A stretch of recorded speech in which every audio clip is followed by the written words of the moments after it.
નમો અરહંતાણં નમો સિદ્ધાણં નમો આયર્યાણં નમો ઉવજ્જાયાણં નમો લોયે સૌવસાહું.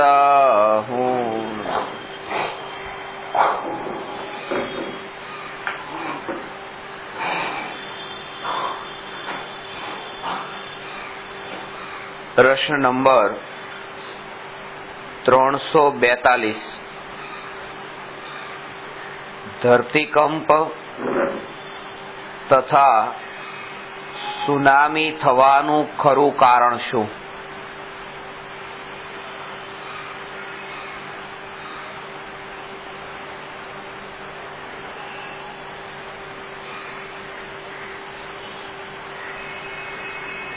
ધરતીકંપ અને સુનામી થવાનું કારણ નથી પૂછ્યું, ખરું કારણ પૂછ્યું છે. જેને કારણ જાણવું હોય એને ગૂગલ પર સર્ચ કરી લેવું, બધું લખ્યું છે. ધરતીકંપ કેવી રીતે થાય છે, સુનામી કેવી રીતે આવે છે. અહીંયા તો ખરું કારણ એના ઉપર ચર્ચા કરવાની છે. જેમ ગુરુદેવની પાસે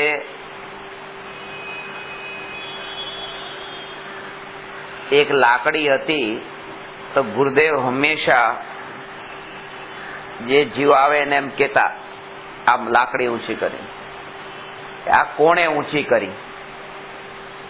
ખરું કારણ બતાવો કે તમે ઊંચી કરી. એમ કે આ ખરું કારણ નથી.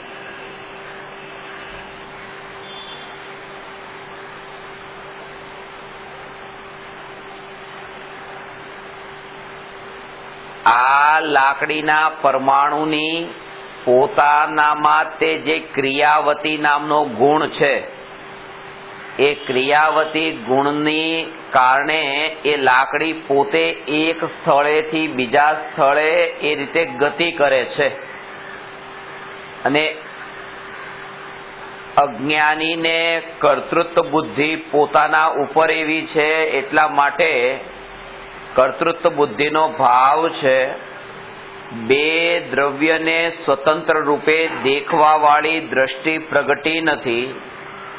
તેથી કરીને એક દ્રવ્યના પરિણમનનો કરતા કોઈ અન્ય દ્રવ્યને માને છે.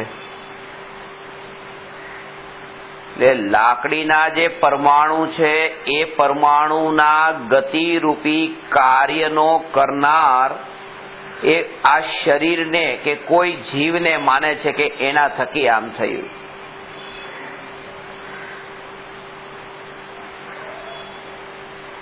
સમ્યક દ્રષ્ટિ જીવને ભેદ જ્ઞાનનું બળ હોય અને એ ભેદ જ્ઞાનના બળે કેવા પ્રકારની અંતર પરિણતિની નિર્મળતા હોય છે એ સમજશું તો આ બધા કારણો ખ્યાલમાં આવશે.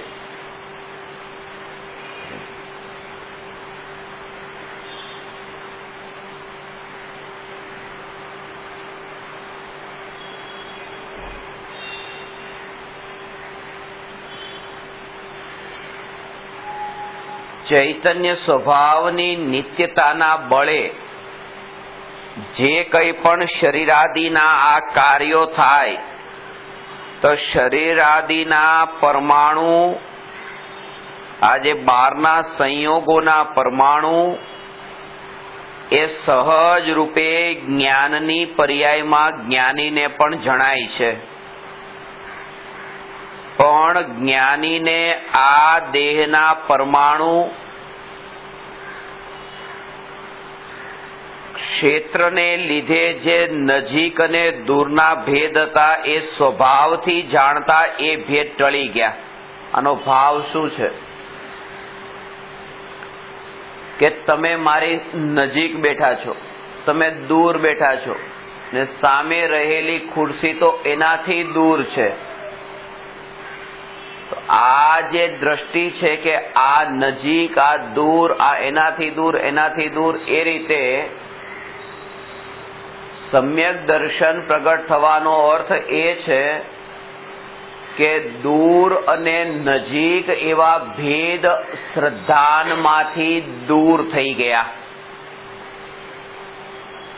એનો અર્થ એ કે જે સુમેરુ પર્વતના પરમાણુ હોય કે શરીરના પરમાણુ હોય, આમાં દૂર અને નજીકનો ભેદ દૂર થઈ ગયો. એનો અર્થ એ કે જડ માત્ર જડ સ્વભાવે જણાય અને એનાથી ન્યારો ચૈતન્ય સ્વભાવ એ પોતે પોતાનો સ્વભાવ છે અને એનો આ પરમાણુમાં દૂર અને નજીક જેવો કોઈ ભેદ નથી.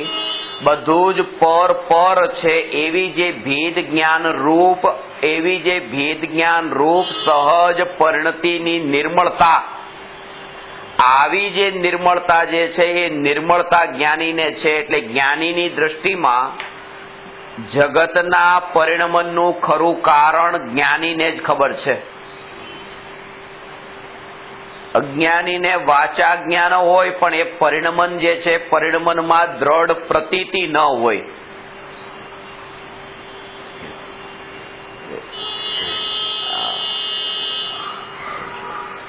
જ્યારે એ ભાવ કે જેમ આ વસ્તુ જેમ છે અહીંથી લીધી, અજ્ઞાનીને પૂછ્યું કે આ કોણે લીધી?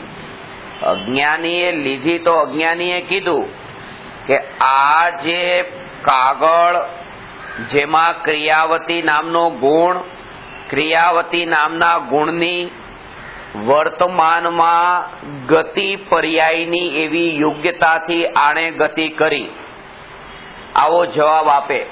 એ જવાબ આપતી વખતે ભલે એમ કહે છે કે આ વસ્તુને મેં નથી લીધી, આની યોગ્યતાથી આવી, પણ જ્યારે આવું વચન થકી નીકળતું હોય, આજે કહું છું ને કે ઉધાર બોલવાનું થાય છે, એમાં બોલે તો ખરું કે ચૈતન્ય પરમાત્માને કઈ નથી, એને તો રાગનો વિકલ્પ પણ આજ સુધી સ્પર્શ્યો નથી.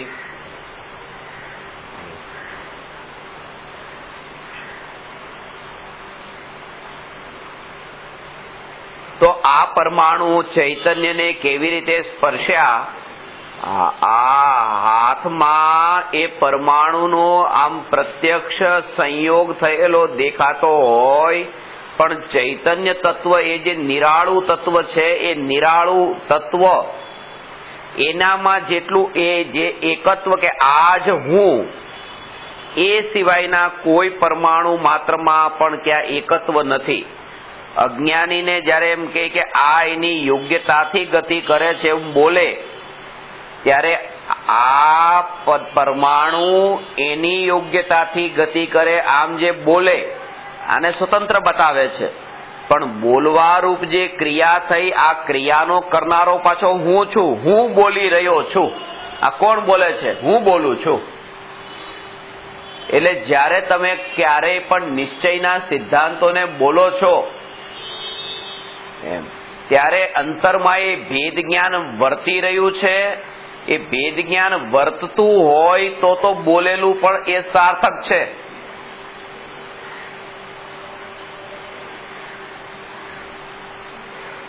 જેમ તમે હમણાં બોલ્યા કે વિકલ્પ આપણા ક્યાંય કામમાં આવતા નથી, વાત બિલકુલ સત્ય છે, પણ વિકલ્પ ક્યાંય કામમાં આવતા નથી ત્યારે હું ચૈતન્ય એવી પ્રતીતિ બિલકુલ નથી. અને એ સમયે કે આ બોલવાની ક્રિયા થઈ રહ્યા, હું બોલનારો છું. હવે વિકલ્પ તો આપણા હાથમાં નથી, વિકલ્પ મારા હાથમાં નથી, આવું અજ્ઞાની બોલે છે. હવે વિકલ્પ તો થઈ જીવની અશુદ્ધ પર્યાય, જીવની પર્યાય છે. જીવની પર્યાયમાં તો એમ કે છે કે વિકલ્પ મારા હાથમાં નથી, અને વાણી એ પૂતગલની પર્યાય, આ હું બોલું છું. ત્યાં સુધી અંતરમાં આ તો નજીકનું જે પર્યાય હતી વિકલ્પ રૂપ, એ પોતાની પર્યાય હતી. કથનચિત તો આત્માથી અભિન્ન હતી ને કથનચિત ભિન્ન હતી, અને વાણી રૂપ જે પરિણમન એ તો સર્વથા ભિન્ન હતું. તો જે સર્વથા ભિન્ન હતું એવી વાણીમાં તો એમ માન્યું કે આ બોલું છું તે હું બોલું છું. આ જાગૃતિ આવી ક્ષણે ક્ષણે આ જાગૃતિ કે આ વાણીનો કરનાર તે હું નહીં, આ ભાષા વર્ગનાનો ટકરાવ એનો કરતા છે. અને ચૈતન્યપણું કેમ બોલે? કારણ કે ચૈતન્યપણું બોલે કેવી રીતે, વાણી નીકળે કેવી રીતે એનામાંથી? એ તો ટકરાવ થાય તો વાણી નીકળે, એનામાં કોઈ ટકરાવ નથી. કારણ કે બેના પરમાણુના મળવામાં ટકરાવ છે, જે ભાષા વર્ગણાના સ્કંધોમાં. હવે અહીંયા તો ભાષા વર્ગના છે જ નહીં, જે પૂદગલથી ન્યારો છે, તો ટકરાવ એનો થયો કેવી રીતે?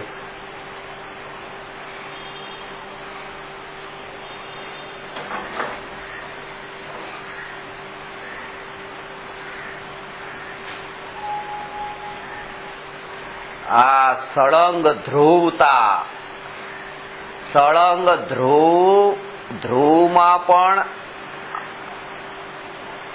આખી વસ્તુ એકમાત્ર વસ્તુ. ધ્રુવ તો ખાસ છે, પણ ધ્રુવમાં પણ આખી એકતા છે ધ્રુવની. એ ધ્રુવની જે ધ્રુવતા છે એનો આ જે દોરો જે છે, જે મોતી છે, આ દોરો, એની ઉપર આ મોતી, પહેલો મોતી, બીજો મોતી, ત્રીજો મોતી, ચોથો મોતી. તો જે પ્રકારની જે પર્યાય આત્માની છે, એ પર્યાય તો આત્માનું સ્વરૂપ નથી. આત્મા ત્રિકાળી એમ, આત્મા ત્રિકાળી. એ સમયે વિચાર નથી કરવાનો હોતો. આ પ્રકારનું સહજ પરિણમન આ ખ્યાલમાં આવે છે, એનો અકર્તા અકર્તા અકર્તા.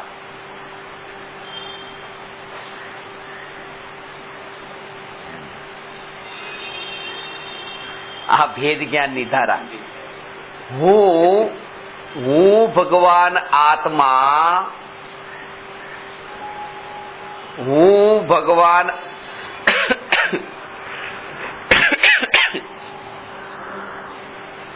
આત્મા. હવે ભગવાન બોલ્યો પછી 4 વાર ખાંસી ખાધી. બોલવાનો વિકલ્પ હતો પણ વાણી ન નીકળી. હવે સમ્યક દ્રષ્ટિને એ જાગૃતિ હોય કે આ ખાંસી નો તે ભાષા વર્ગનાનો ટકરાવ અત્યારે હોય, આ પ્રતીતિ એક ક્ષણે વર્તતી હોય, આ સમયે આત્મા બોલવા ન હોય, આત્માની આગળની પર્યાય છે. અને એ ક્ષણે એ ભેદ જ્ઞાન છે, કારણ કે ચૈતન્યનો આશ્રય છે, એના બળ પર છે આ સ્વીકાર.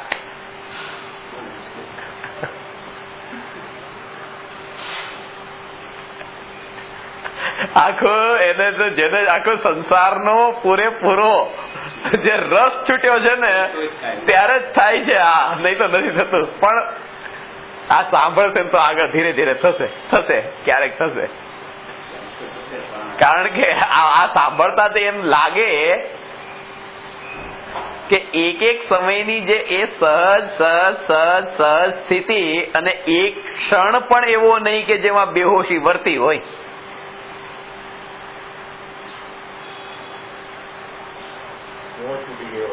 આ તે અને ત્યારે જ્ઞાતા પણ સહજ રૂપે વર્તતું હોય. મિથ્યા તો છૂટ્યું છે, એટલે મિથ્યા તો ભાવ છૂટ્યો છે.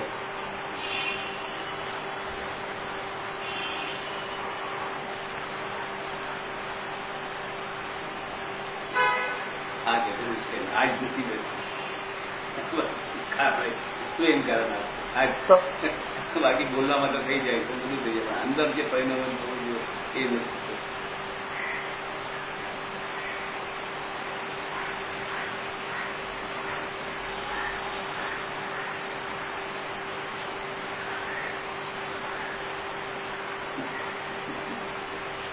અને એમાં એક ક્ષણ માટે અયોગ્ય ન લાગે કે આ કેમ આવું, એ સહજ.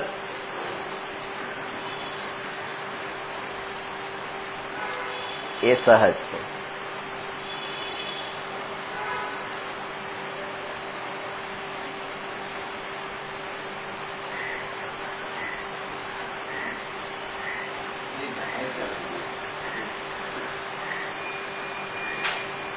એ સમયે તે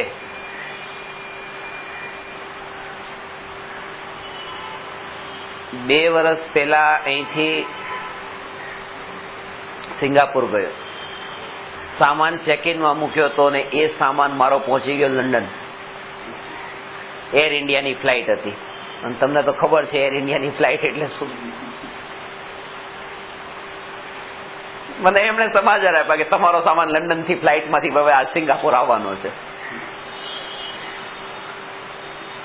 એ ત્યાં પહોંચ્યો, કેમ પહોંચ્યો પણ કેમ પહોંચ્યો, કેમ પહોંચ્યો શું એને ત્યાં જ પહોંચવાનું હતું. ભલે ને તમે એને અહીંયા લઈ જવા માંગતા હતા, એક પૂર્વ ને એક પશ્ચિમ, કોઈ લેવા દેવા નહીં, પણ તોય તે આ યોગ્યતા અને એક ક્ષણે જે જાગૃતિ કે આ પરમાણુ ખોટી જગ્યાએ પહોંચી ગયા એમ નહીં, એક બરાબર જગ્યાએ પહોંચેલા છે. ખોટું તો કઈ છે જ નહીં, યોગ્ય છે, બધું યોગ્ય છે.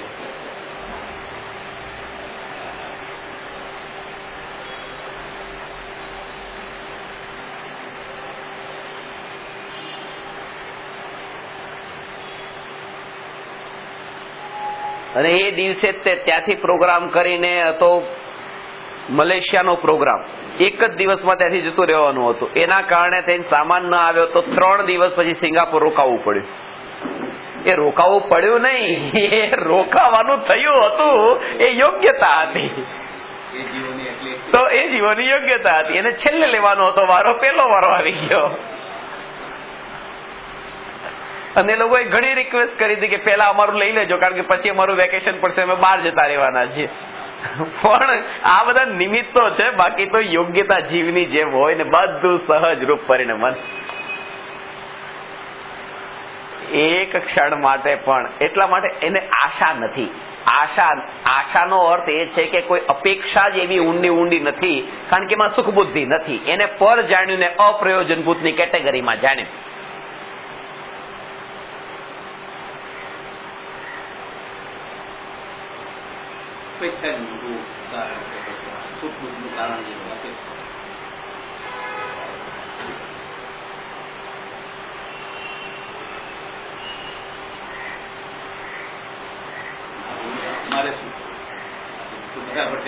આ ભૂમિકામાં આ જ કરવું.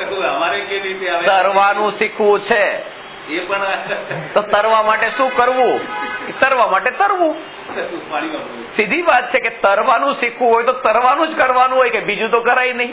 તો જ્ઞાતા રહેવા માટે શું કરવું? કે જ્ઞાતા રહેવાનો અભ્યાસ કરવો. બીજું કરવાનું શું છે? આ એ જ વિધિ છે.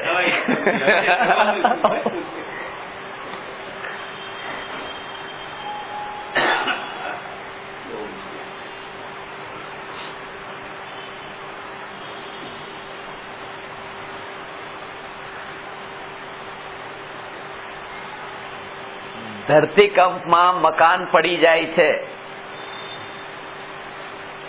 જમીન પણ ધ્રુજે છે.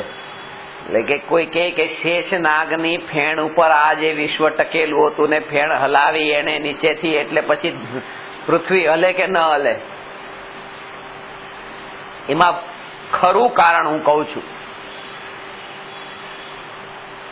ક્રિયાવતી ગુણ અને દ્રવ્યત્વ ગુણનું યથા યોગ્ય પરિણમન ખરું કારણ છે. હવે આનું સ્વરૂપ, અને આ બે દ્રષ્ટાંતથી પ્રશ્ન એટલા માટે છે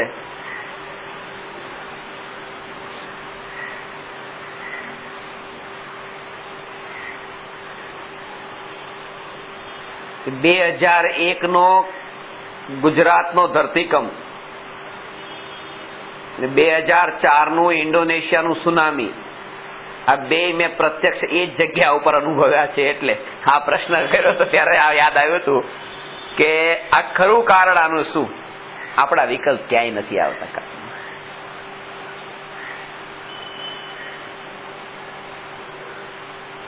અત્યારે પણ જયારે હું ફેરીમાં ત્યાં જતો, ત્યારે એ જે જહાજમાં ત્યાં દેખતા તેમ લાગે આ જગ્યા, આ દરિયાના મોજા. કેટલાય લોકો અત્યારે કે બીજી વાર એ જગ્યાએ જવું જ નહીં, કે માંડ માંડ તો બચ્યા છીએ,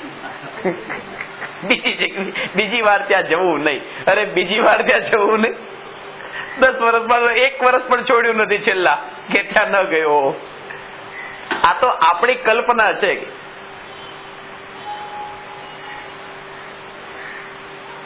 રોજ રોજ. પેલો સાપ નીકળ્યો હતો ને, સાપ નીકળ્યા પછી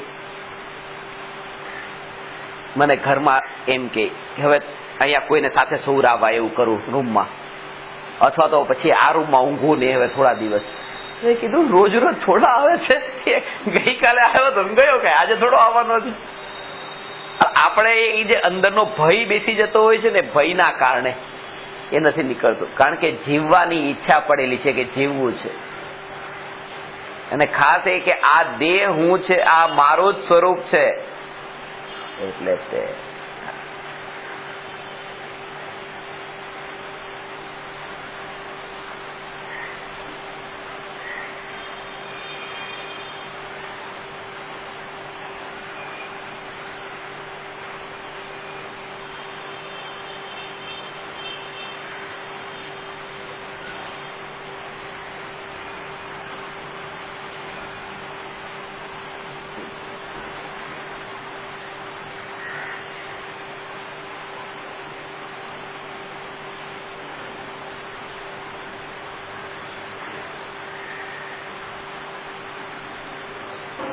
જેમ એક વસ્તુનું બીજી વસ્તુમાં આમ જવાનું થયું, તો એમ અત્યારે ખબર છે કે મારામાં કઈ નથી ગયું.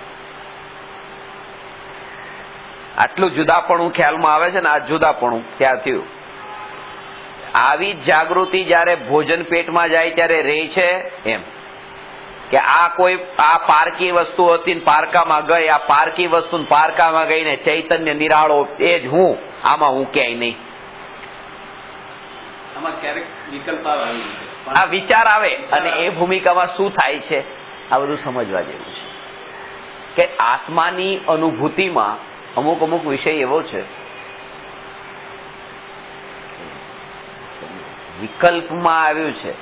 હવે આત્માનો અનુભવ થયો, આત્માને જાણવા વાળી જ્ઞાનની પર્યાયે આત્માનો અનુભવ થયો ત્યારે કોને જાણ્યું? આત્માને જાણ્યું. આત્માને જાણ્યું.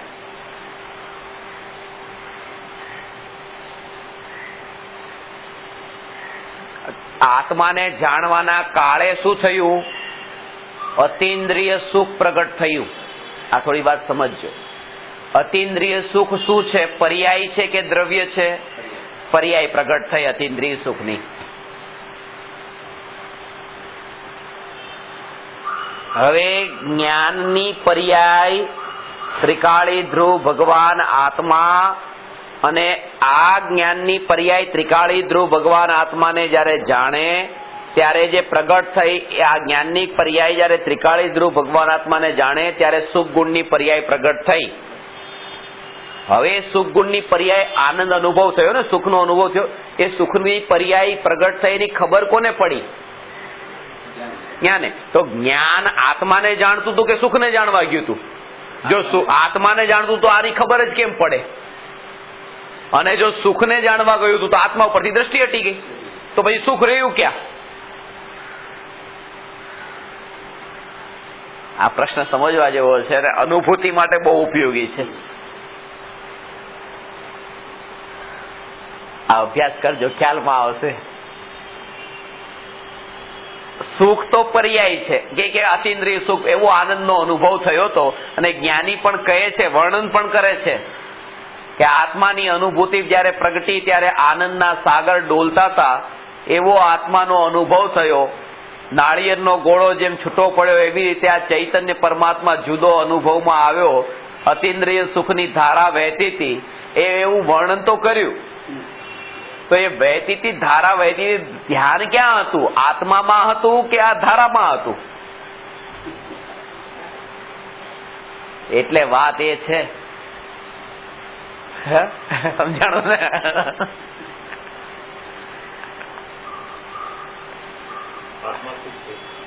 આત્મા પોતે સુખ સ્વરૂપ જ છે, પણ એ સુખ સ્વરૂપ છે તો ત્રિકાળ સુખ સ્વરૂપ છે. અને અહીંયા જે છે આનંદ પ્રગટ્યો, આ પર્યાયની વાત છે. પ્રગટ થયો એમ ક્યાં કે છે કે ત્રિકાળી આનંદનો બહુ આનંદ હતો. આ પર્યાયમાં આનંદ એવો પ્રગટ્યો, આનંદના સાગર ડોલતા હતા. અને પેલો તો સ્થિર છે, કોઈ ડોલતો નથી. વાત એ છે કે જ્ઞાનનો વિષય જે છે ને, એ આખું દ્રવ્ય ગુણ પર્યાય સહિતનું દ્રવ્ય છે, એ જ્ઞાનનો વિષય છે. અને એમાં ત્રિકાળી ધ્રુવ ભગવાન આત્મા જે પર્યાયથી જુદો છે એ દ્રષ્ટિનો વિષય છે. એટલે દ્રષ્ટિ અને જ્ઞાનનો ભેદ નહીં સમજવાને લીધે જીવોને અનુભૂતિના સંબંધમાં ભ્રમણા થાય છે. આ તો અનુભવથી જ ખ્યાલમાં આવશે, પછી એના પેલા નહીં ખ્યાલમાં આવે. અનુભવ થયો નથી ને બધું વિચાર કરીએ પણ અભ્યાસ કરતા થશે, તમને થશે, ચોક્કસ થશે.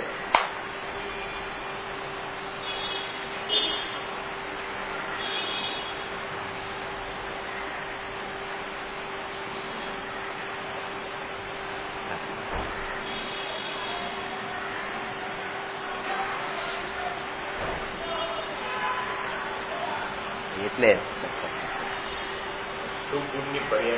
હા, એટલે કે એક જેમ ગઈકાલે વાત કરી, આ સુખ ગુણની પર્યાય અત્યારે દુઃખ રૂપે છે. એટલે કે એ વસ્તુ જે છે એનો અનુભવ તો થાય છે, અનુભવાયું છે. અનુભવવામાં કાળે ત્યાં દ્રષ્ટિ કોના ઉપર છે?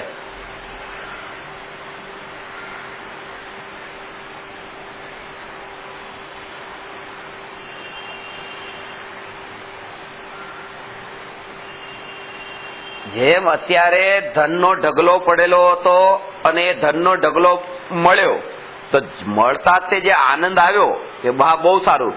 એ જે આનંદ આવે છે એ આનંદમાં ત્યાં આનંદનો અનુભવ પણ છે, પણ દ્રષ્ટિમાં ધન છે. એને ત્યાં અનુભવાયું છે આનંદ, પણ એની દ્રષ્ટિનું જોર જે છે, જોર દ્રષ્ટિનું ત્યાં ધન ઉપર છે, આનંદ ઉપર દ્રષ્ટિ નથી. આનંદનો ભોગવટો છે પણ દ્રષ્ટિમાં એને નથી લીધો. દ્રષ્ટિમાં તો એના ઉપર જ દ્રષ્ટિ છે, અને અહીંયા સહજ એનું પરિણમન છે. જે અનુભવાઈ રહ્યું છે. એવી રીતે આત્માની જે અનુભૂતિ છે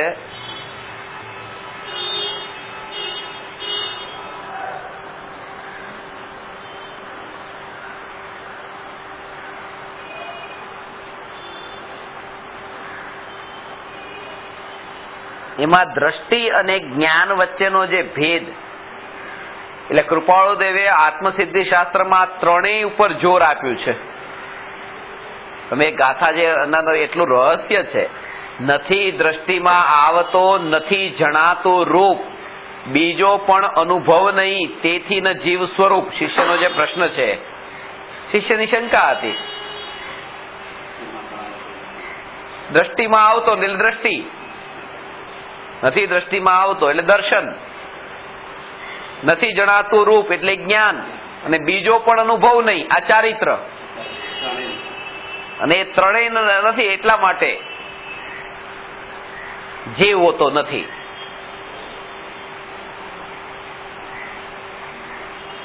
અને આગળ પછી ઉત્તરમાં કીધું, નથી દ્રષ્ટિમાં આવતો એનો ઉત્તર આપ્યો. જે દ્રષ્ટા છે દ્રષ્ટિનો, જે જાણે છે રૂપ, અબાધ્ય અનુભવ જે રહે તે છે જીવ સ્વરૂપ. છે જીવ.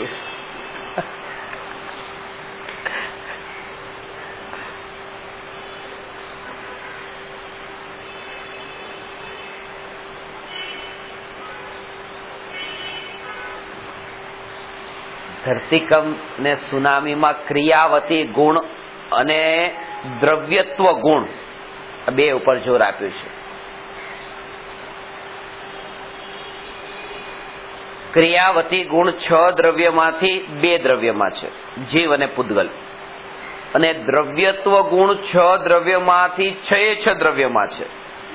દ્રવ્યત્વ ગુણ ક્રિયાવતી ગુણના કારણે શું થયું? ક્રિયાવતી ગુણના કારણે એક સ્થાનેથી બીજા સ્થાને ગતિ થઈ, અને દ્રવ્યત્વ ગુણના કારણે એમાં પરિણમન થયું. દ્રવ્યની અવસ્થાઓ નિરંતર પલટાતી રહી છે.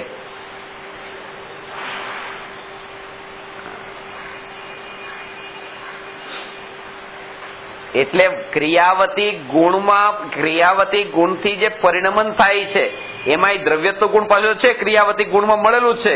એટલે કેવી રીતે એ સમજો.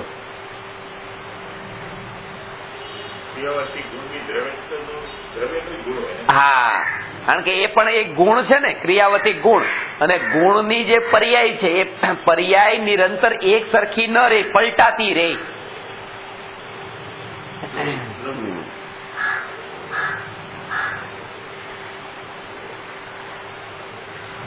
આ દ્રવ્ય અત્યારે આ ગતિ કરી,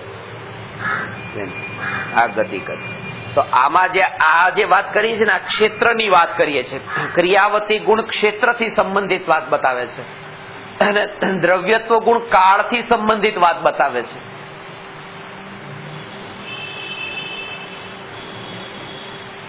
એટલે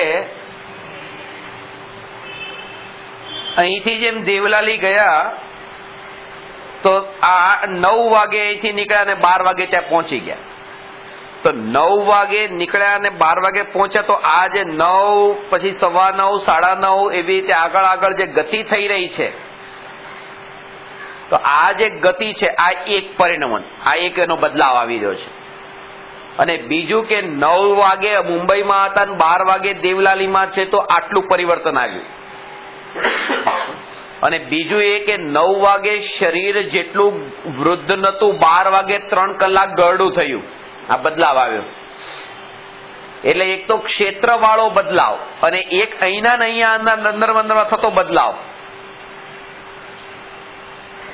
તો એ જે ક્ષેત્ર વાળો બદલાવ છે એનું મૂળ કારણ તો ક્રિયાવતી ગુણ, અને આ જે અંદરમાં થતો બદલાવ એનું કારણ દ્રવ્યત્વ ગુણ. એ છે.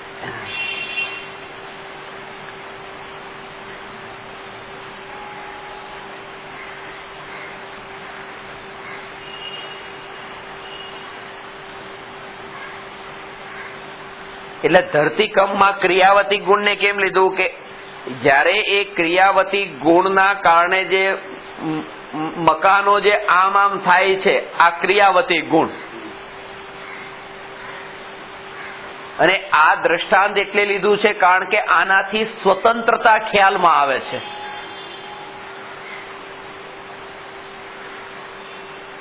કે જેને એટલી વાત નથી સમજાતી કે ભાઈ આ વસ્તુ અહીંથી તમારા લીધા વગર કેવી રીતે હલે, તો એ લોકોને આ દ્રષ્ટાંતથી વધારે સહેલાઈથી સમજાઈ શકે કે ભાઈ આખું મકાન હલે છે, આ કોઈ કહેતો પછી સહજ પરિણમન તમારા કાંઈ કર્યા વગર. એક એક ઈંટો ઉપર પહોંચાડવી હતી તો કેટલી મહેનત કરવી પડતી હતી. અને આ પરિણમન એટલે કોઈ કરનાર કેમ એમ લાગતું કે હું કેટલું કરું છું, પણ જે આ જે મુવમેન્ટ થાય છે આખા મકાનની, એનું પરિણમન આટલું સહજ પરિણમન છે.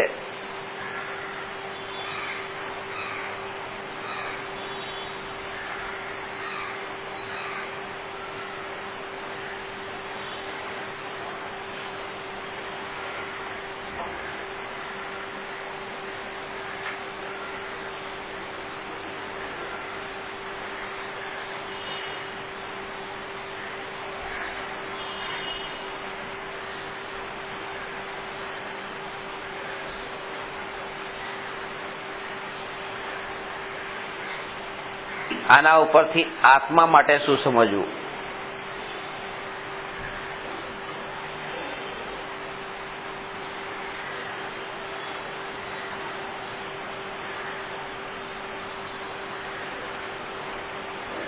કે આ જે શરીરનું જે પરિણમન છે અને શરીરની જે ગતિ છે, એના લીધે જ્યારે પણ આપણામાં એ ભાવ આવે છે કે પરની સત્તાને લીધે મારું જીવન છે, તો પેલા આ પ્રકારનું મિથ્યાત્વ જે છે, આ મિથ્યાત્વનો ભાવ છે, એ ભાવ છૂટે છે. શરીરના પરિણમનને લીધે મારું પરિણમન છે, શરીરના ટકવાના કારણે મારી સત્તા છે. તો આ એક એક વસ્તુનું પરિણમન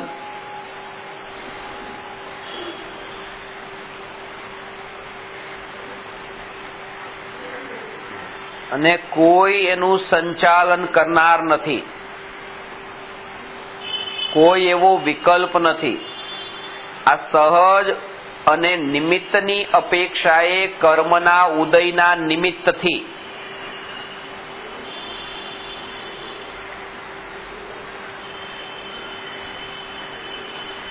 અમેરિકામાં 2 બંગલા બાજુમાં છે અને એક બંગલો તમારો છે. એક બાજુનો બંગલો જે છે એ બંગલામાં લોકો રહે છે તમે ભારત દેશમાં છો, બંગલો બંધ છે, ધરતીકંપ આવ્યો અને તમારા પાડોશીનો બંગલો પડી ગયો, તમારા બંગલાને કંઈ ન થયું. એટલે કે જ્યારે આપણે એમ કહીએ છીએ કે મેં આ વસ્તુને સાચવીને રાખી છે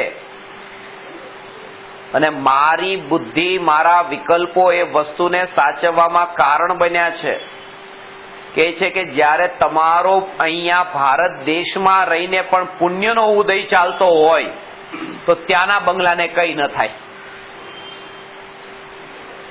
અને ત્યાં એનો પોતાનો પાપનો ઉદય હોય ને સાચવનારા પણ ત્યાં હોય, એને ધ્યાન રાખનારા આખું ફેમિલી, તોય પડી જાય અને પોતે મરી જાય. આ એવી યોગ્યતા જ એવા પ્રકારની હોય. આના ઉપરથી અકર્તા ભાવને દ્રઢ કરવો, અકર્તા ભાવ દ્રઢ કરવો કે મારું આમાં ક્યાંય કશું જ નથી. એકલા ચૈતન્યપણા સિવાય ક્યાંય પણ એકત્વ સ્થાપિત કરવા યોગ્ય જગતમાં કંઈ નથી.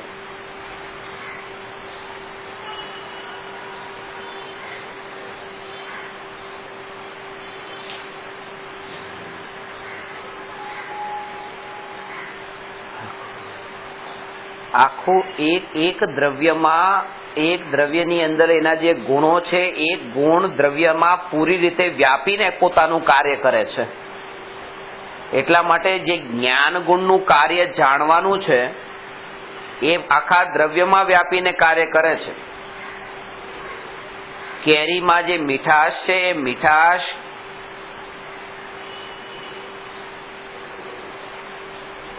અને એમાં રહેલી સુગંધ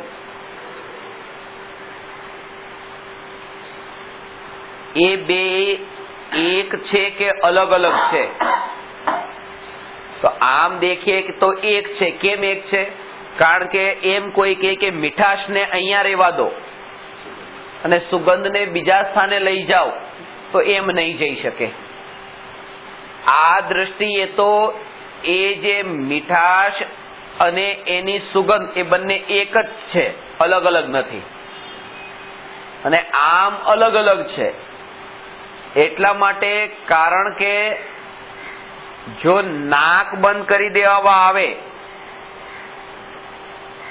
તો આપણને એની સુગંધનું જ્ઞાન નથી થતું, અને જીભ પર મૂકીને નાક બંધ રાખ્યું છે તો સુગંધનું જ્ઞાન નહીં થાય, પણ મીઠાશનું જ્ઞાન થશે. એનો અર્થ એ થયો કે મીઠાશ અને સુગંધ બે એક નથી, અલગ અલગ છે. આંખેથી ખાલી એના રંગનું જ્ઞાન થાય છે. આંખ બંધ કરી દીધી તો રંગ નથી દેખાતો, પણ સુગંધ અનુભવાય છે. આના ઉપર કે રંગ અને સુગંધ એક નથી, અલગ અલગ છે. અલગ અલગ થઈ શકતા નથી, તેથી તો એ એક છે. એટલે એના પ્રદેશો જે છે એ પ્રદેશો એક છે, પણ એનો જે લક્ષણ જે છે એના લક્ષણ જુદા જુદા છે.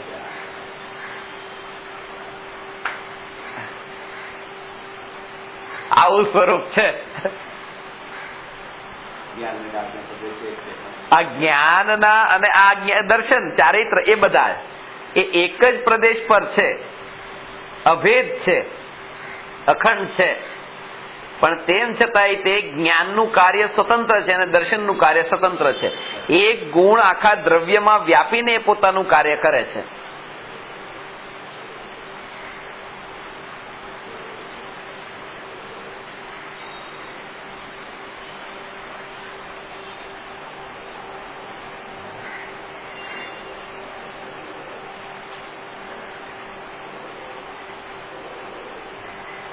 આનાથી જ્ઞાનની મહિમા આવે.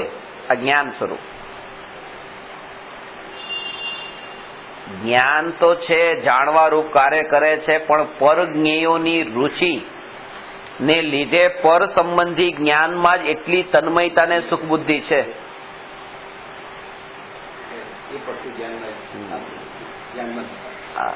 જાપાનમાં એક ચકલી છે, અહીંયા જેમ ચકલી છે એવી એક ચકલી જાપાનમાં છે, એક પ્રકારની.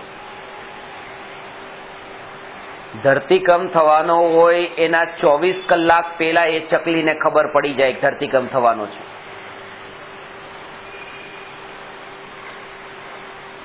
24 કલાક પહેલા. અને એ ધરતીકંપ થવાનો હોય જ્યાં એને ખબર પડે એટલે તરત જ એ ગામ છોડીને નીકળી જાય.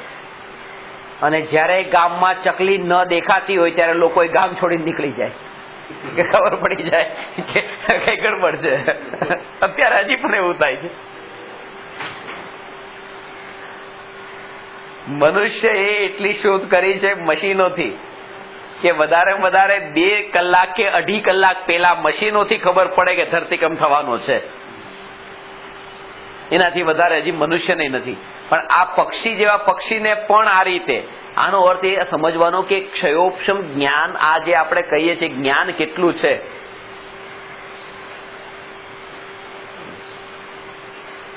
રસુગરીના માળાનું કીધું હતું, એ માળો કેવો બનાવે છે.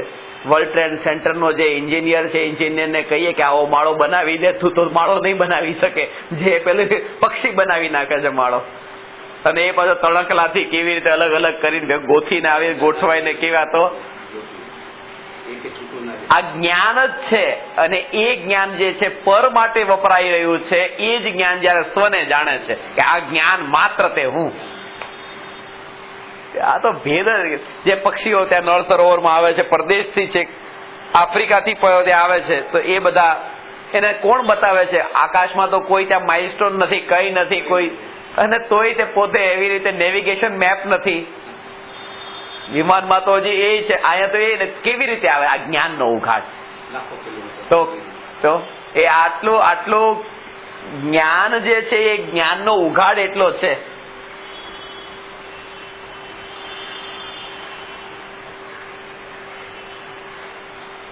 એ જ્ઞાન પરના લક્ષ્ય, પર માટે ખર્ચાઈ રહ્યું છે.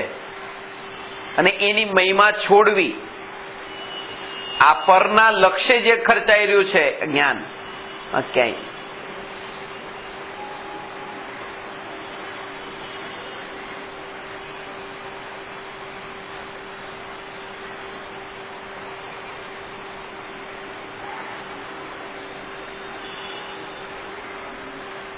પણ આમાં શું, ગઈકાલે અત્યારે પ્રવચનમાં તે મને જ્ઞાનમાં જણાયું કે કોરિયામાં જ્યાં હું ઉતરીશ ત્યાંથી આગળ 1 કિલોમીટર પછી ડાબી બાજુ રસ્તો છે, ત્યાં 3 બિલ્ડિંગ ઊંચા અત્યારે છે. ત્યાં મને ખબર નથી, ગયો નથી, પણ મને ખબર છે કે ત્યાં છે. આ પરલક્ષી જ્ઞાનથી કે મહિમા આવી, ગૂગલ મેપથી નથી જોયું પાછું, કે ખબર પડી ગઈ અહીંયા બેઠા બેઠા છે.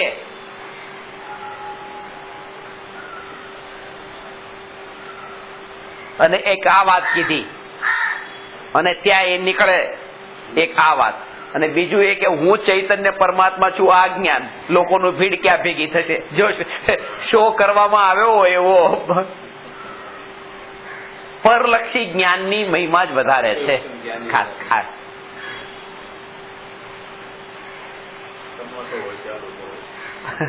ચમત્કાર હોય છે. મને એક ભાઈનું માર્ગદર્શન હતું કે એકવાર તમે આવો ચમત્કાર ક્યાંક કરાવો પ્રવચન હોલમાં, અને પછી બધાને આત્માની વાત બતાવો. આવું થતું નથી.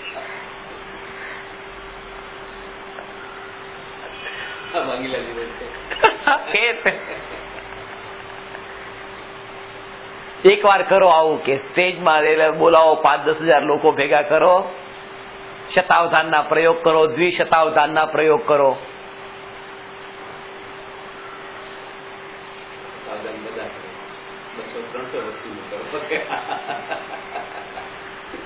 પછી એને મહિમા આવે આત્માની. એ મહિમા વાળા એવા જ આવશે જ્યાં આની મહિમા હોય. એવું હશે ત્યાં આવશે, એવું હશે આત્માની વાત આવશે. લક્ષ્ય જે છે ને એને રુચિ પલટાવી.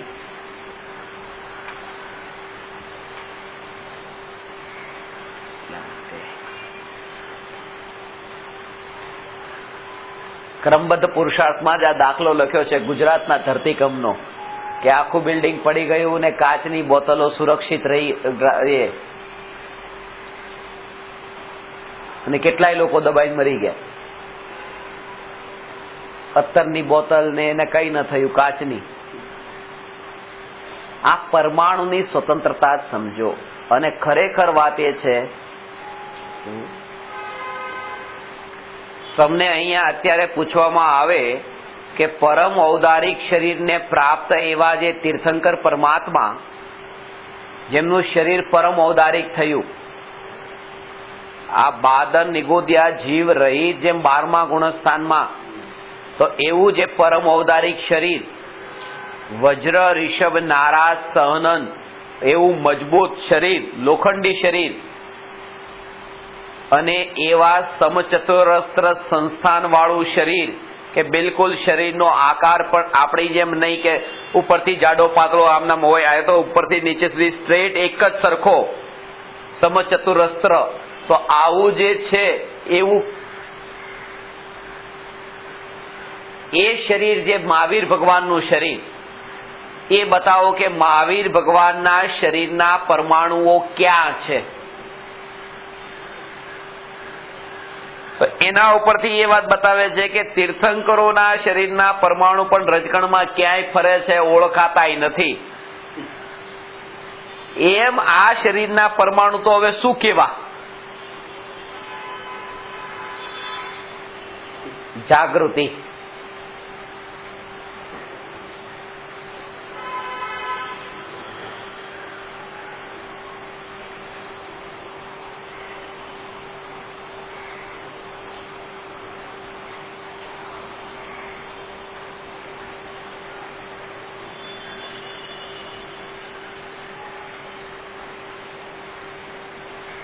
કર્તૃત્વ ભાવ એટલો પડેલો છે ને, એના કારણે થઈને આ પરમાણુના પરિણમનમાં સ્વતંત્રતા નથી ખ્યાલમાં આવતી. જેમ એ અવસ્થાઓ નિરંતર બદલાતી રહે, એ દ્રવ્યત્વ ગુણનું કાર્ય છે કે જેના કારણે એ દ્રવ્યની જે અવસ્થાઓ છે એમાં નિરંતર પલટાવ આવે, એવુંનું એવું ન જ રહે, ન જ રહે, ન જ રહે, આવો એનો સ્વભાવ છે. પર્યાય નિરંતર પલટાતી રહે. પણ આ જે બેહોશી એનું નામ છે કે આ વસ્તુ અત્યારે અહીંયા નીચે પડે છે અને અહીંથી આ તૂટી જાય છે, તો એ જે પલટાવ આવ્યો, પેલા આમ હતું હવે આમ થયું, એ પલટાવના કાળે જે બેહોશી જે છે, એવી બેહોશી કે આ જે છે પરમાનન્ટ હવે મારું જ થઈ ગયું, આ ભાડે નથી લીધું, ખરીદેલું છે, મારું છે, ભાડે હોય તો છોડવું પડે, એવી માન્યતા અંદરમાં પડી છે કે ખરીદેલું આ મારું. અહીંયા એવા રૂપે સાક્ષાત કે આનો પલટાવ નિરંતર પરિણમે, પલટાવ પલટાવ ચાલુ ને ચાલુ છે, એનો સ્વભાવ છે. ને શરીરને ઉપમા આપી છે ચામડીની, અને આ જે સંયોગો પુત્ર પત્ની પરિવાર માતા પિતા ભાઈ બહેન, એને ઉપમા આપી છે આ રૂવાટીની. શાસ્ત્રોમાં એ ઉપમા રોમટા, કે આ જેમ છે અહીંયા આ ચામડી જ નીકળી ગઈ, ચામડી નીકળી ગઈ તો રૂવાટી ક્યાં રહેવાની? પછી ચામડી જ નથી તો રૂવાટી ક્યાં રહેશે? તો એમ કીધું છે કે શરીર ચામડી બરાબર છે અને આ બધા પુત્ર પત્ની પરિવાર એ રૂવાટી છે. એક જયારે આ નથી મારું તો પછી આ મારું ક્યાં? એમ ભેદ જ્ઞાન કરીને જ્ઞાની પરથી ઉદાસીન થાય છે. હા, નફરત નથી કરતા કે આ જો મારા ન રહ્યા, તમારા માટે કેટલું કર્યું. ઉદાસીન થાય છે. ઉદાસીન થાય છે એટલે પરથી નજર હટાવીને ઉત આસીન, ઉત એટલે ઉપર, આસીન એટલે બિરાજમાન, આત્મા જગતમાં સૌથી ઊંચો છે ઉત, અને એમાં લીન થાય છે એટલે ઉદાસીન થાય છે. આ ઉદ આસીન, ઉપર આસીન થાય છે. આપણે ઉદાસીન નો મતલબ મોઢું લટકાઈ નીચે બેઠો એ ઉદાસીન, અહીંયા કે છે આત્મામાં લીન થયો એ ઉદાસીન છે. ઉદાસીનતાનો અર્થ જ આપણે એ રીતે સમજ્યા છીએ. ભગવાનનું સ્વરૂપ દેખીએ તો ખબર પડે છે, ધારણાઓ નીકળી જાય કે શું ભગવાન આવું કરી રહ્યા છે, જગતથી આવી રીતે મોઢું ફેરવ્યું છે કે બિલકુલ શાંત મુદ્રા છે.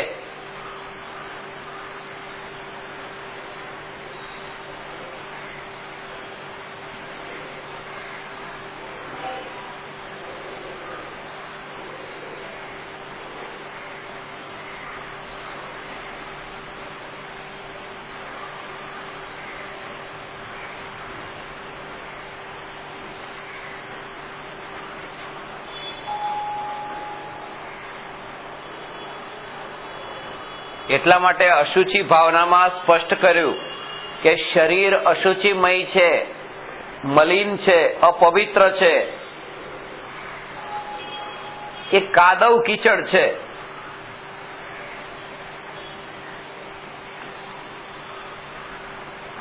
પણ સિક્રેટ ઓફ જૈનિઝમમાં આમાં એક વાક્ય એડ કર્યું, કારણ કે લોકોને આના સંબંધમાં ઘણી ભ્રાંતિ થતી હતી. એટલે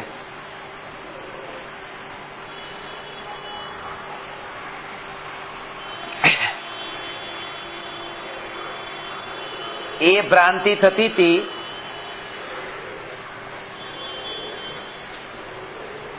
કે શરીર તો આવું છે એટલે કે બસ કાદવ કીચડ છે.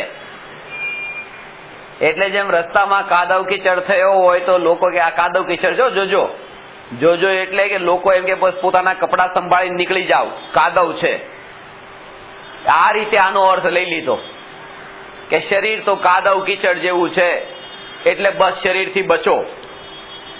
પણ ત્યાં ભાવ એ હતો કે શરીર કાદવ કીચડ છે, વાત સાચી છે, અને એને કાદવ કહેવાનું પ્રયોજન એ હતું કે કમળ કાદવમાં ખીલે છે. તો એને શરીરને કાદવ સમજો ને આત્મામાં પ્રગટ થતી જે પરિણતિની નિર્મળતા છે એને કમળ ખીલ્યું સમજો. એટલે કે ચિંતા નહીં કરો, આ દેહની અંદર રહીને પણ તમારો ધર્મ થઈ શકે છે, કાદવમાં કમળ ખીલી શકે છે. એટલે એને કાદવ કહ્યું હતું. આપણે કે બચીને નીકળી જવામાંથી ક્યાં જાય નીકળીને, એમાં જ રહીને. એટલે તો કીધું એમાં જ રહીને કેટલો દ્રષ્ટિમાં ફરક છે એમ.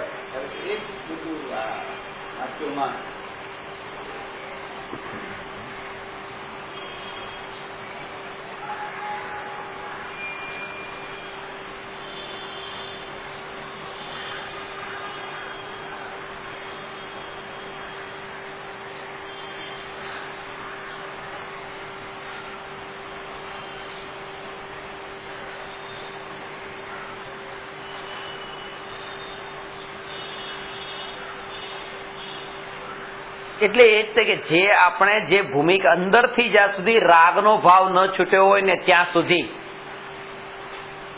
ખરો વૈરાગ્ય નથી અને વિતરાગ ભાવ નથી, અને એના કારણે થઈને 12મા દંભત થઈ જાય. મહારાજ સાહેબ જોયા ને ગઈકાલે, એ ત્યાં ના રહેતા હતા. ત્યાં તમે કાલે ટોયલેટ વાપરે છે, ટોયલેટ પાણી નાખ્યું નથી એ જગ્યા ઉપર ટોયલેટમાં. મેં કહ્યું પાણી નથી, તો કે ના અમે એવો પછી વધારે એ રીતે આટલો લિમિટ નિયમ રાખેલો હોય. હવે ટોયલેટ વાપરે ત્યાં ગંદકી કરે એટલું બધું કે પાણી અમે ન વાપરીએ કે જે બીજા જે કરવું હોય એને પછી મારો વારો. અમારા થકી અમે પાપ ન કરીએ. રેવું મુંબઈમાં વાપરવા ટોયલેટ અમારા થકી પાપ ન કરીએ.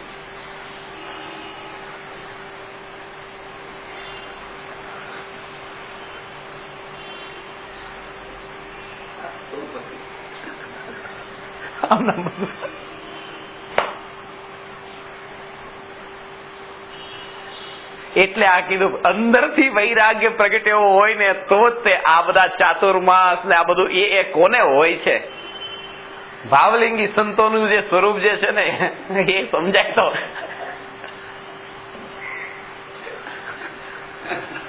હિંસા કેટલી થાય એમાં કે પાણીમાં અમારે તો વરસાદમાં ઉશ્કેલ લાવવું પડે, ઉશ્કેલ લાવવું પડે, ક્યાંથી લાવવા. એટલે એક સાધારણ વ્યક્તિ, સાધારણ ગ્રહસ્થમાં પણ જેવી એટલી માનવતા હોય કે ભાઈ આપણે ગયા તો ભાઈ પાણી નાખી દો, કે ના કે અમે નહીં નાખીએ, પાછળ વાળો નાખે જે પછી આવવાનો છે એ પાછું એ ખબર છે પાછળ વાળો નાખવાનો જ છે, શું કરશે પાછું એ છે. પણ એનું પાપ અમે ન લગાડીએ, અમારા ઉપર પાપ ન લાગે.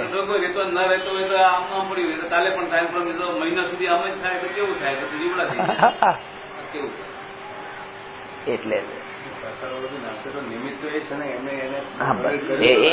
પણ આપણે ક્રિયાને એટલી મહત્તા આપી, ક્રિયા એટલે મારા હાથે મેં કોઈ ક્રિયા નથી કરી. હા હા, કરાવ્યું કોને કે પાછું કે તમે કીધું કે તમે નાખો, અમે તો કીધું નથી, એને નાખ્યું એની રીતે.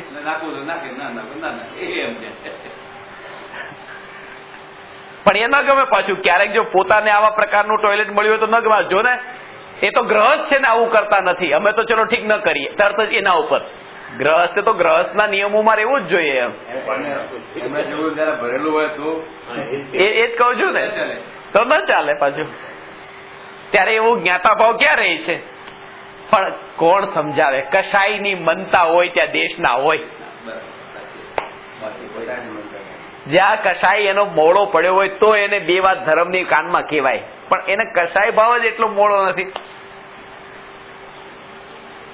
માની જ લીધું છે કે અમારી દશા તો એવી ઊંચી પ્રગટ થઈ જ ગઈ છે. હવે તો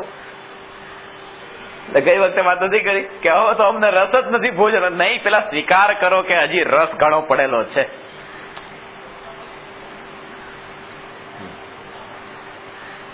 મને તો કે પરદેશ જવામાં રસ નથી, મને પરદેશ જવામાં રસ નથી, પરદેશ જવામાં રસ નથી. એમ હા, જો મને પરદેશ જવામાં રસ છે, હજી મને તો રસ છે. હજી આ મારી નબળાઈ છે ને આ પણ છૂટે. પેલા તો એ કે આ રસ છે, રસનો તો પેલા સ્વીકાર તો કરો. હું એમ હવે આ દોષ એમને દોષ લાગે નહીં તો ક્યારે સુધરે જ નહીં. આ રીતે પાણી નાખવાનું એમને ખબર જ નથી, એમ લાગતું જ નથી કોઈ ભૂલ કરીએ છીએ, બધું બરાબર કરી રહ્યા છે.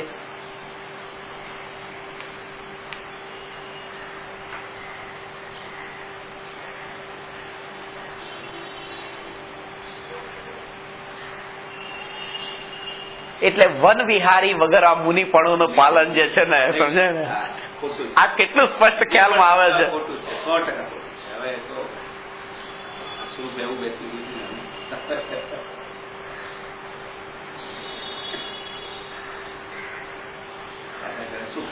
આપણને પણ ઉપદેશ આપશે.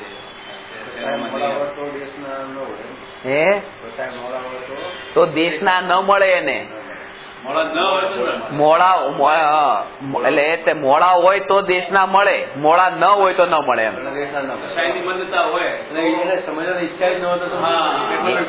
સામે વિરોધ કરવો હોય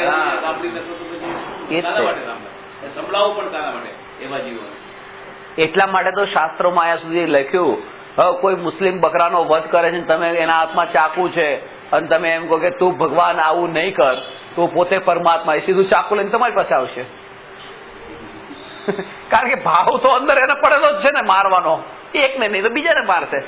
અને એ જ કારણ છે કે આ કસાઈની મનતા વગર દેશના નથી. એટલે મુનિરાજો વન જંગલમાં જાનવરોને કાંઈ છંછેડતા જ નથી.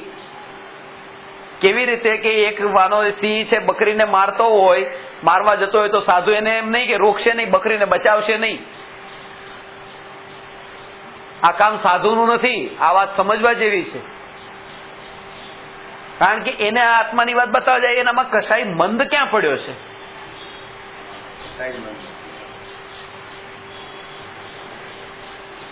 અને કસાઈની મનતા માપી કેવી રીતે?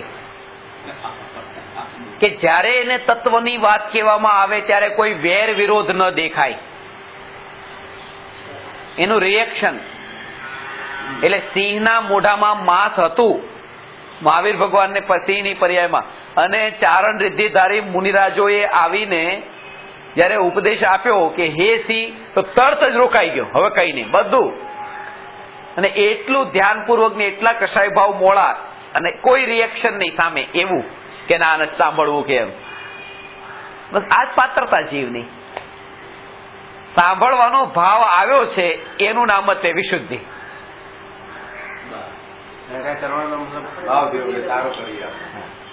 વિશુદ્ધિ છે. વિશુદ્ધિ લબ્ધિ હજી નથી. એ લબ્ધિ તો આખી હા હજી આ દેશના છે, પણ દેશના લબ્ધિ નથી. કારણ કે જયારે આત્માની ઉપલબ્ધિ થાય ત્યારે એ રીતે છે કે આ લબ્ધિ છે, એના વગર લબ્ધિ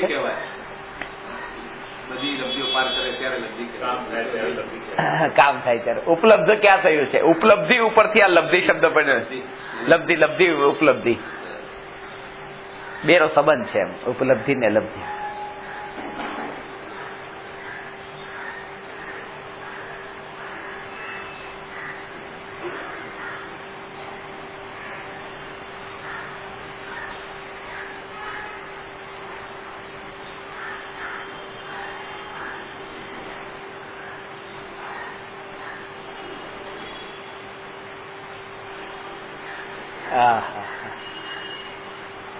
નિરાકુળતા પર્યાયમાં પ્રગટે છે. ભગવાન આત્મા નિરાકુળ નથી. ભગવાન આત્મા નિરાકુળ નથી. ભગવાન આત્મા અનાકુળ છે. નિરાકુળતાનો અર્થ એ કે આકુળતાની પર્યાય હતી ને આકુળતાની પર્યાય વ્યય પામી. આ નિરાકુળતા. ભૂતકાળમાં તો આકુળતા હતી અને વર્તમાનમાં આકુળતા ન રહી, એનું નામ નિરાકુળતા. અને ભૂતકાળમાં, વર્તમાન કાળ કે ભવિષ્યકાળ ત્રણેય કાળમાં આકુળતા છે જ નહીં, એનું નામ અનાકુળ. તો ભગવાન આત્મામાં ભૂતકાળમાં ક્યાં આકુળતા મળી હતી? એટલા માટે ભગવાન આત્મા આકુળતાથી ત્રિકાળ ભિન્ન છે, ભિન્ન છે. અને આકુળતાથી રહિત છે, એનું નામ નિરાકુળતા છે. હવે છૂટી ગઈ હતી ને.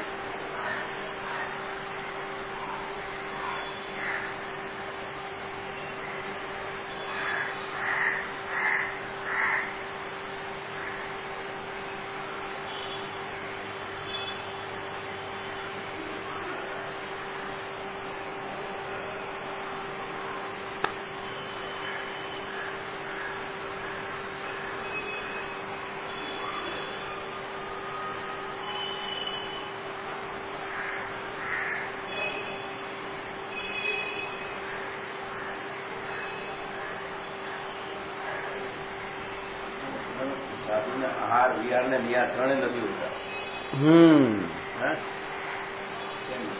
બરાબર છે ને? આહાર વિહાર ને નિહાર નથી હોતા. પરમાત્મા નથી હોતા. તીર્થંકર ભગવાન ને આહાર અને નિહાર ન હોય, પણ વિહાર તો હોય ત્યાં પણ. હા, એટલે તો એ જગ્યાએ બીજા સ્થાને જઈને ત્યાં ધર્મનો ઉપદેશ સમોસરણમાં આપે છે ને.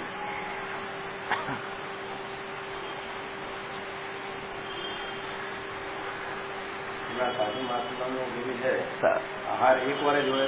હા, ત્રણ વાર હોય.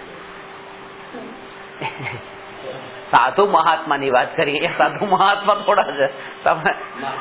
તમે શબ્દ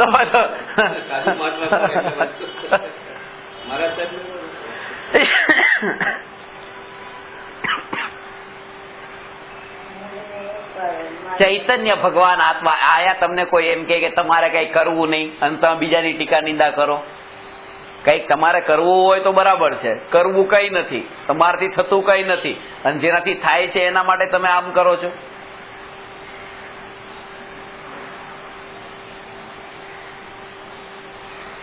આવું કેનારાય મળશે. અહીંયા જ બેઠા છે કે જો દૂર શોધવા જવાની ક્યાં જરૂર છે? ઘરમાં જ છે.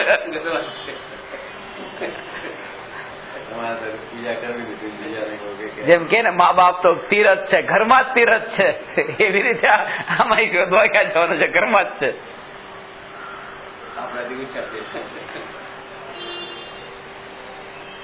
એટલું બ્રેઇન વોશ કરી નાખ્યું હોય ને. આ તો સ્થિતિ એવી છે, એવું બ્રેઇન વોશ કરી નાખ્યું હોય નાનપણથી. આમ આમ આમ આમ આમ પછી 50 વર્ષથી તમે આનું આ તે અંદરમાં ભર્યું હોય, પછી તમે એ આ વાત સાંભળો ક્યાં એક ક્ષણમાં એ કોઈક પછી વિરલો હોય.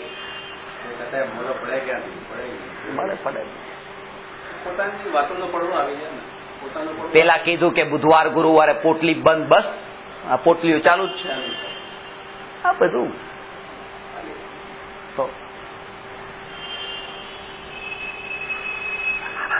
ત્યાં કદી રાહ જોવા વાળા હોય ને, પછી ફ્રેન્ડો ખબર પડે નહીં કે આવતા નથી 2 દિવસ, બીજાનું કેટલું એવું થઈ જાય.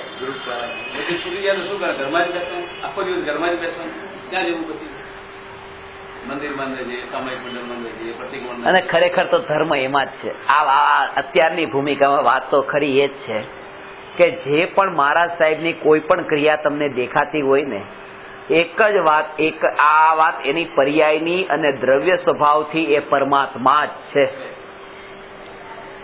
એ રૂપે દેખો. ભલે આવું આવું કરે છે, મુંબઈની અંદર રહીને અહીંયા શહેરમાં રહેવું ને આવા રીતે, પણ પૂર્વે અનંત વાર મેં આવું કરેલું છે. આ કઈ એવું નથી કે મેં ન કર્યું, અજ્ઞાનતાથી બધું થાય છે. એમ જાણીને એના પ્રત્યે દ્વેષ નહીં, જેમ આ શરીર પ્રત્યે દ્વેષ નહીં તો એમના પ્રત્યે દ્વેષ નહીં. એનાથી મહિમા આવે તમને તમારી પોતાની, કે તમે ધન્ય છો કે તમને આ સત્ય તત્વ તમારા કાનમાં પડ્યું, એની મહિમા આવે. એનો એવો મહિમા ભાવ આવે કે એનો સદુપયોગ જ કરી લઈએ. હવે વેડફવા જેવી નથી એક પણ. એ મેન છે ત્યાં, એ ભાવ હોય ને.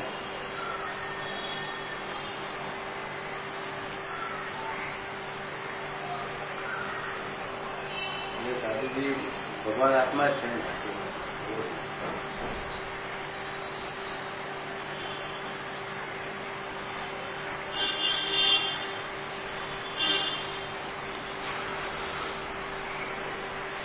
આત્મા છે, અજ્ઞાનતા છે ને, અજ્ઞાનતા છે.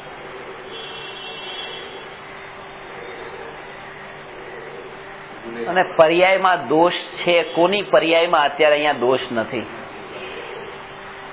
એ ભૂમિકામાં એમના દોષ છે, અહીંયા આપણી ભૂમિકામાં આપણા દોષ છે. દોષ તો છે, પણ એ દોષ ઉપર દ્રષ્ટિ કરવાથી ભલું થતું નથી. હજી તો કદાચ પોતાના દોષ ઉપર દ્રષ્ટિ કરે તો દૂરે થાય, પણ બીજાના દોષ ઉપર દ્રષ્ટિ કરવાથી તો કઈ લાભ નથી. એટલે એ કે દ્રષ્ટિ બોલું છો, જ્ઞાનમાં જણાઈ જાય. આ બધું જ્ઞાન દ્રષ્ટિનો ભેદ સમજજો. આ નથી સમજાતો ને એટલે લોકો તકલીફ થાય છે કે જ્ઞાનમાં ખબર રસ્તા પર જતા હતા આવી રીતે દેખ્યું કે ચપ્પલ વગર ચાલે છે ને વરસાદમાં ચાલુ વરસાદે ત્યાં એવી રીતે ચાલતા હોય રોડ ઉપર, અને ચાતુર્માસ કે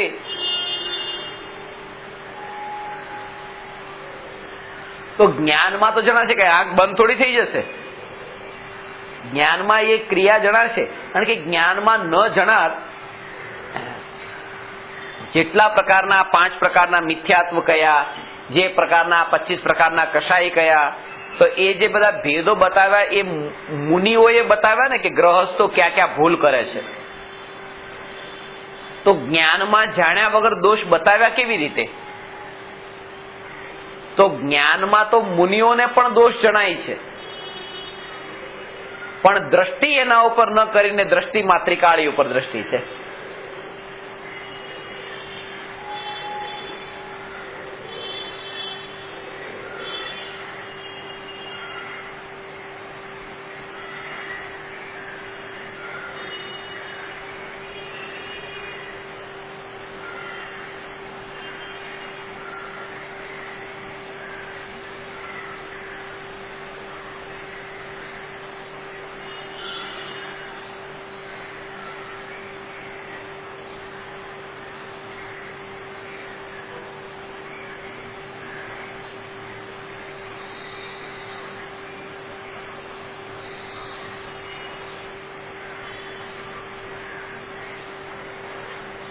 જ્ઞાનનું સ્વરૂપ એવું છે કે જ્ઞાનનો વિષય તો અનંત છે, દ્રષ્ટિનો વિષય એક છે.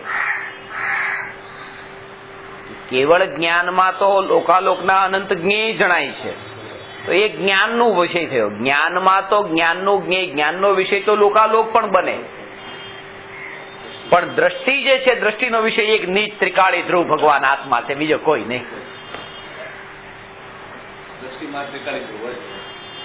એટલે કે જાણવાથી દૂર ન જાય, એનો અર્થ કે જે જણાતું હોય એ જણાતી વસ્તુને પણ જાણતી વખતે અંદરમાં એને જાગૃતિ વર્તે કે આ જે જણાઈ રહ્યું છે એનાથી જાણનાર જુદો છે.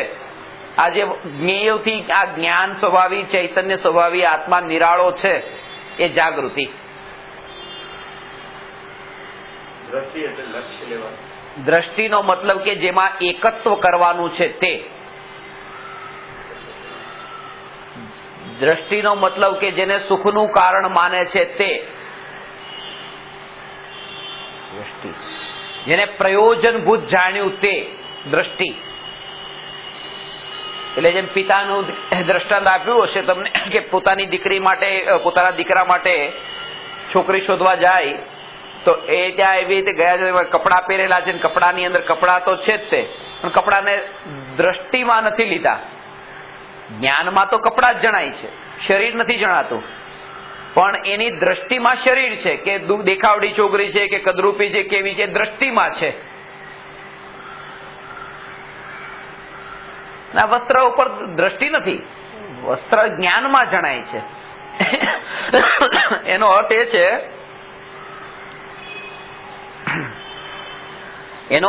છે, કે કપડા જે છે એ કપડા તો પર્યાય છે. કપડા તો હમણાં અત્યારે મને 100 રૂપિયાના પહેર્યા છે, 1000 રૂપિયાના પહેરી લે. એટલે પર્યાય છે, એ પર્યાય તો કપડા સમાન છે. અને દ્રવ્ય જે છે શરીરની ઉપમા હતી. એટલે એની જ્ઞાનમાં જણાય છે કપડા, જ્ઞાનમાં તો જણાશે પર્યાય, પણ એને પ્રયોજનભૂત કપડા નથી જાણ્યા. પ્રયોજનભૂત શરીર જેમ દેખ્યું એનું, એવી રીતે ત્યાં પ્રયોજનભૂત દ્રવ્યને દેખે કે આ ભલે પર્યાયમાં દોષ છે, પણ દ્રવ્ય સ્વભાવથી આ પરમાત્મા છે, દ્રષ્ટિમાં છે, એ પ્રયોજનભૂત છે, બાકી બધું અપ્રયોજનભૂત છે. અને અહીંયા તો સ્થિતિ એવી છે કે અહીંયા જે પર્યાયમાં કેટલાય દોષો છે, પણ દ્રવ્ય સ્વભાવ જે છે એ શુદ્ધ છે, એ દ્રષ્ટિનો વિષય નથી. કારણ કે દ્રવ્ય સ્વભાવ જે શુદ્ધ છે ને, એ પણ પર છે અને એ અપ્રયોજનભૂત છે, એ જ્ઞાનનો વિષય છે. પોતાના આત્માનો જે દ્રવ્ય સ્વભાવ છે, નિજ આત્માનો, એ જ તે દ્રષ્ટિનો વિષય છે.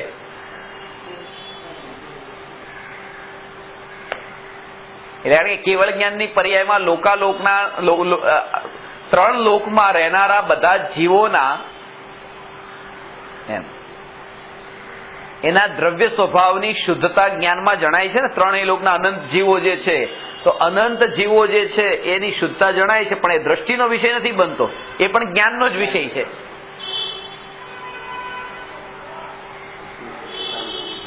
દ્રષ્ટિનો વિષય એટલે ધ્યાનનો વિષય. ધ્યાન કહેતા ચારિત્ર, દ્રષ્ટિ કહેતા દર્શન, ને જ્ઞાન કહેતા જ્ઞાન. સમ્યક દર્શન, જ્ઞાન, ચારિત્ર જે કહે છે.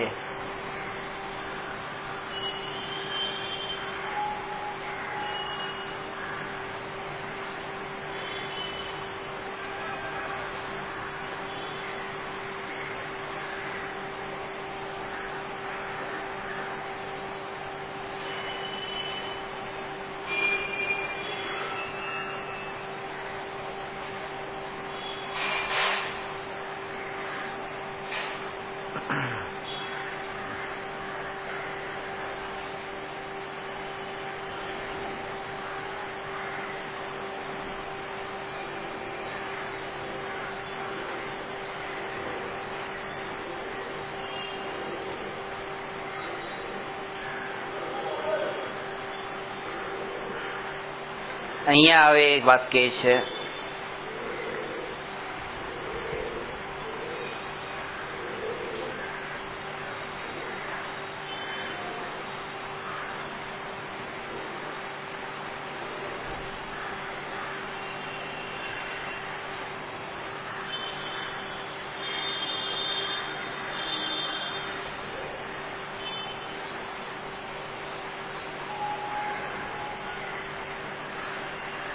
પ્રત્યેક પરમાણુ, પ્રત્યેક દ્રવ્ય જે છે એ એટલું સ્વતંત્ર છે. અને ગુરુદેવ જેમ કહેતા કે પ્રત્યેક જડ પરમાણુ પણ પોતે ઈશ્વર સમાન છે, એટલે કે પોતે પરમાત્મા સમાન છે. ભગવાન કહ્યું એને જડેશ્વર. આ જે ધરતીકંપમાં અને સુનામીમાં જે પરમાણુનું પરિણમન થાય, એને એટલું ઉદાસીન ભાવે જ્ઞાતા દ્રષ્ટા પૂર્વક જાણવું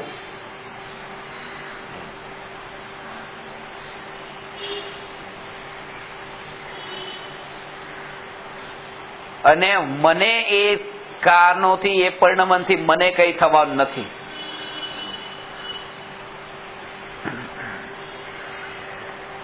ત્યારે એક જગ્યાએ પ્રવચન ચાલતું હતું, ધરતીકંપ આવ્યો એટલે આ જ વિષય ચાલતો હતો કે કઈ પણ થાય તો મને કઈ થવાનું નથી. અને ભાઈ ભાગી ગયા. ધરતીકંપ થયો ને, 5મા માળે હતા, જેવો ધરતીકંપ થયો એના ઘરમાંથી મને છોડીને સીધા નીચે ઉતરી ગયા. થોડી વારમાં ધરતીકંપ રોકાઈ ગયો, કઈ થયું નહીં, બિલ્ડિંગ પડ્યું નહીં. હમણાં તો એ વાતો કરતા હતા કે ધરતીકંપ થાય તો મને કઈ થવાનું નથી ને.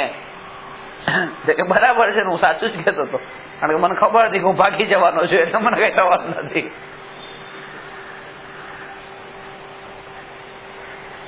એટલે કે તમને આ જે પ્રયોગમાં અંદર મૂકો ત્યારે એવી તૈયારી કે મૃત્યુને ગળે લગાડીને આ અમર છું એવા નિશ્ચિંત થઈને દેહ છૂટે ત્યારે છૂટે. આ એક એક પરમાણુને ઈશ્વર જડેશ્વર કહીને ભગવાન શબ્દ જે છે ને, ભગવાન શબ્દનો એક મેસેજ આવ્યો હતો. ભગવાન એમાં 5 લેટર છે. ભ ગ વ અ અને ન. ભ ગ વ અ અને ન, ભગવાન એમ. તો ભ કેતા ભૂમિ, ગ કેતા ગગન, પછી વ કેતા વાયુ, અ કેતા અગ્નિ અને ન કેતા નભ. આ પંચ તત્વ જે છે કે બધા અંદર ભગવાનમાં મળેલા છે. એટલે આ બધું ભગવાન જ છે એમ. ભગવાન આકાશ.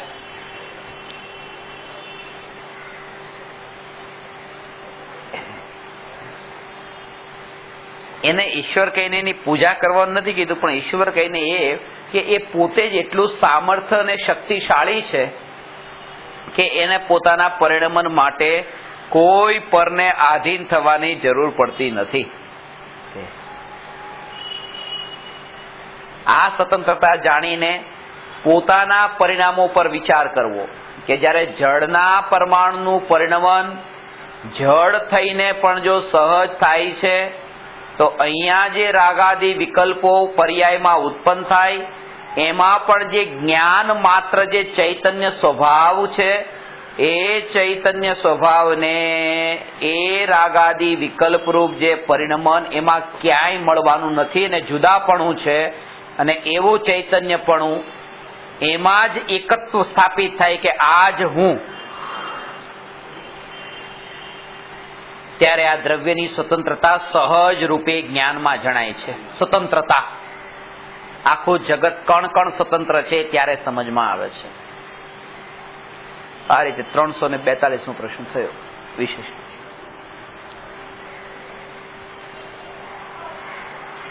નમો અરહંતાણમ